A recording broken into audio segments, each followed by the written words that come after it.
وجهه نظري التركه اللي عملها مارسيل كولر بالنسبه للتشكيل بتاعه قدام اتحاد جده السعودي، ان هو يلعب بالراجل ده احمد نبيل كوكا من اول المباراه، خدمت النادي الاهلي بشكل رهيب على مدار 90 دقيقه دفاعيا وهجوميا. ليه؟ لان الراجل فكر بره الصندوق وفكر عكس توقعات الناس كلها كانت متوقعه ان الاهلي يلعب بالشكل المعتاد 4-3-3، امام عاشور، مروان عطيه، اليو ديانج. ده الشكل اللي الاهلي كان بيشتغل بيه، وده اذا كان بيدل على حاجتين مهمين جدا. الحاجه الاولى ان واضح ان الراجل متصالح مع نفسه وعارف ان هو عنده مشاكل وعنده اخطاء، فبيحاول ان هو يعالجها على حسب المعطيات والاحتياجات اللي هو محتاجها من الماتشات بتاع كاس العالم. والحاجه الثانيه ادارته للجيم، يعني تغييراته بدا ازاي. التركه بتاع الكوكا دي برده كانت زي ما قلنا بره الصندوق، فده يبين لك ان الراجل كان مذاكر والراجل كان محضر والراجل كان عارف نقاط القوه والضعف اللي موجوده عند اتحاد جده اللي بتتمثل في المحترفين، بدايه من حجازي وفابينيو وكانتي، والراجل الغامدي ده لعيب جامد جدا في نص الملعب، رومارينيو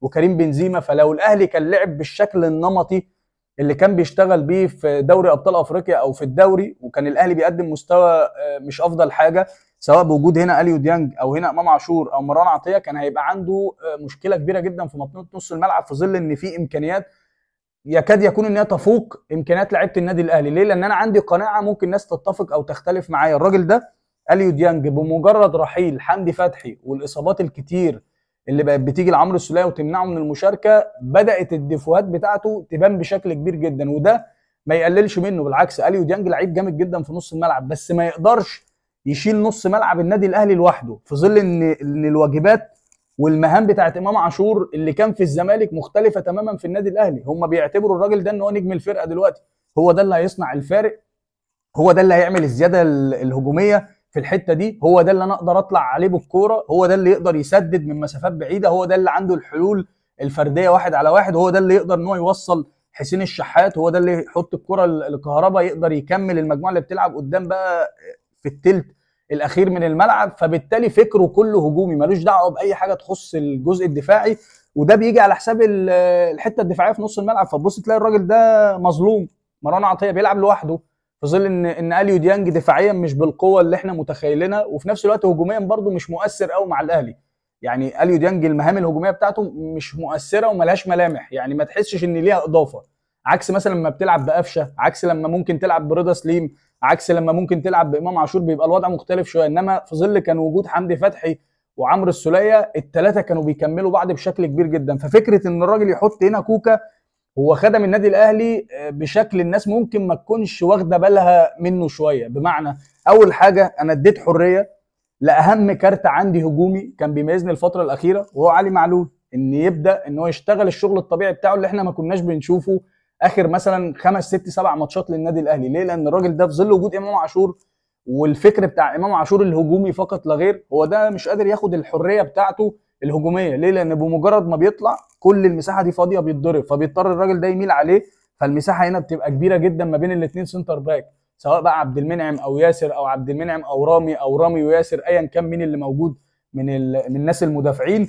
وفي نفس الوقت اللي بيميز الاهلي الجبهات وبيميز الاهلي منطقه نص الملعب. فانا لو عندي نص ملعب قوي وفايق وبيقدر يعمل لي الزياده العدديه وبيقدر انه يعمل لي استحواذ كويس جدا، بقدر اخد النتاج القوي الهجومي اللي انا مستنيه بقى من حسين الشحات ومن كهربا بالتحركات بتاعته القطريه في ما بين الباك والسنتر باك، او التحركات الطوليه في اتجاه الجون. ونفس الكلام بالنسبه لبيرسي تاو، بريح الناس دي كتير جدا. فوجود الراجل ده فرق معاك كتير. ليه؟ لان علي معلول لما بدا يشكل الجبهه اللي هي فيها بقى علي وفيها حسين الشحات ويخش يعمل اضافه عليهم امام عاشور والكره بتميل بالشكل ده، فاصبح عندك 3 لعيبه مع وجود كهربا، والراجل ده بياخد طرف الملعب بالمنظر ده. ليه؟ لان لما الكره تكون هنا طبيعي الباك هيطلع يقابل، طبيعي السنتر باك هيرحل بالمنظر ده، سنتر باك الثاني برضه هيرحل بالمنظر ده، وده مش هيفضل واقف هنا. ليه؟ لان المسافه دي كلها تبقى فاضيه، ممكن امام يتحرك فيها، ممكن كهربا يتحرك فيها، ممكن بيرسي تاو يخطفه ويتحرك فيها، فبيأمن نفسه يلعب على البوزيشن، يلعب على المكان، ما يلعبش على المان، فبيقف بالمنظر ده. فكل المساحه دي بتبقى فاضيه، تقدر تعمل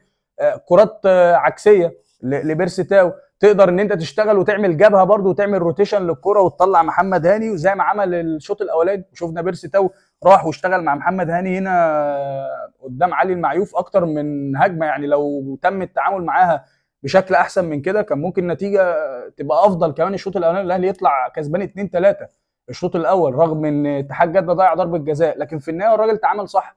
وفي نفس الوقت لما بخسر الكوره انا بقلل الحمل البدني على الثلاثه اللي قدام، سواء الشحات او كهربا او بيرسي تاو، ان الراجل ده اوريدي بيرجع، فعندي رباعي خط الظهر واقفين بالمنظر ده، واوتوماتيك هتبص تلاقي كوكا بينزل على خط واحد مع مروان عطيه، فاصبح انت عندك اتنين ستاره قويه جدا في نص الملعب بيشتغلوا بشكل عرضي، بيعملوا كفرنج وتغطيه على باقي المجموعه. حتى لو امام اتاخر شويه في الترحيل او في المسانده الدفاعيه مفيش مشكله، انا كده كده عندي اتنين هيامنوني كويس جدا، وعندي على الاقل 6 لعيبه تحت الكوره. ده بيخلي الناس دي تفضل محافظه على المعدلات البدنيه اللي عندها، فلما تيجي تحتاجه في تحول هجومي او تيجي تحتاجه في مسافه كبيره، مثلا مساحه تحط له الكره في 30 40 يارده، يقدر يعمل لك السبرنت، ويقدر يعمل لك السبرنت ده مش مره ولا اتنين، لا يفضل شغال معاك وقت طويل قوي من المباراه. فده خدم كولر بشكل رهيب.